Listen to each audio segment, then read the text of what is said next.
అన్నింటిలోకి ఏంటది తెలివైంది.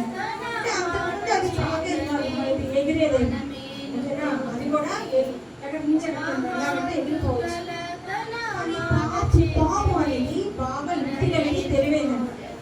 అది ఒక రోజు అవ్వ దగ్గరికి వచ్చి చాలా స్వీట్గా మాట్లాడుతుంది, ఓకేనా? అవ్వ అవ్వ మాట్లాడుతుంది, అంటే నిజమే కదా చెప్పేది అన్నట్టుగా అది మాట్లాడుతుంది అనమాట. ఇటువంటి వాళ్ళు సమాజంలో మనం చాలా మంది చూస్తుంటాం, మన ఇంట్లో మన చుట్టుపక్కల వాళ్ళు కూడా. వాళ్ళు మనల్ని డిస్కరేజ్ చేయడానికి, మనల్ని తప్పుదో పట్టించడానికి చాలా స్వీట్ గా మాట్లాడుతుంటారు నాన్న. మీరు గమనించాలి. అప్పుడు కూడా వాళ్ళు చెప్పేదంతా నిజం అనుకోకూడదు.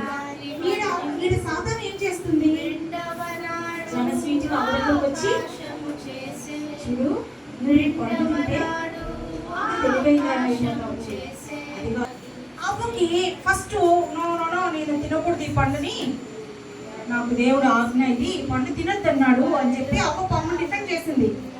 కానీ సాతాను వదలదే కదా, ఎట్టయినా కానీ తన మార్గంలోకి తిప్పుకోవాలని రకరకాల విధంగా అవ్వని కవ్విస్తూ ఉంది, అవ్వని పొగుడుతూ ఉంది. అరే నువ్వు ఏమి లాకింగ్, నువ్వు ఒక్కసారి నేను చెప్పిన మాట వినం, ఎందుకట్లా, ఎందుకు అంత డౌట్ నీకు, ఒక్కసారి నేను చెప్పింది చెయ్యి అంటారు కదా మన వాళ్ళు కూడా. నేను చెప్పింది చెయ్యి ఒకసారి. మీ ఫ్రెండ్స్ కూడా మిమ్మల్ని ఒక తప్పు చేయడానికి భలే ప్రేరేపిస్తారు.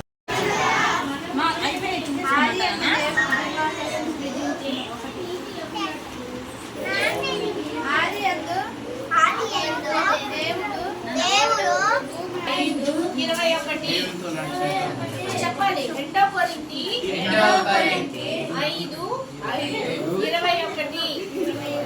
ఎందుకనగా మనమాయన యందు దేవుని నీతి అగునట్లు పాపమెరుగని ఆయనను మన కోసం పాపముగా చేసెను. Very good.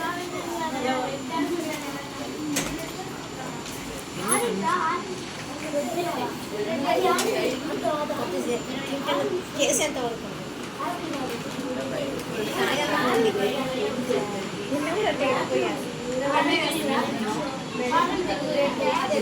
చూడండి అందరూ ఒకసారి పెన్నుతో రేపు మెమరీ వర్స్ చెప్తా రాసుకోండి. కొలస్సీ 1:10.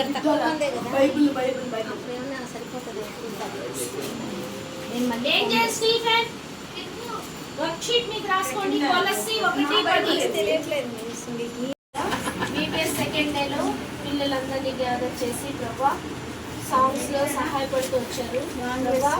నా తండ్రి సెకండ్ లెసన్ పిల్లలకు ప్రభా తెలియజేస్తుండగా వాళ్ళందరికీ మంచి జ్ఞానాన్ని దయచేయండి, పిల్లలకు అర్థమయ్యేటట్టు సహాయం దయచేయండి.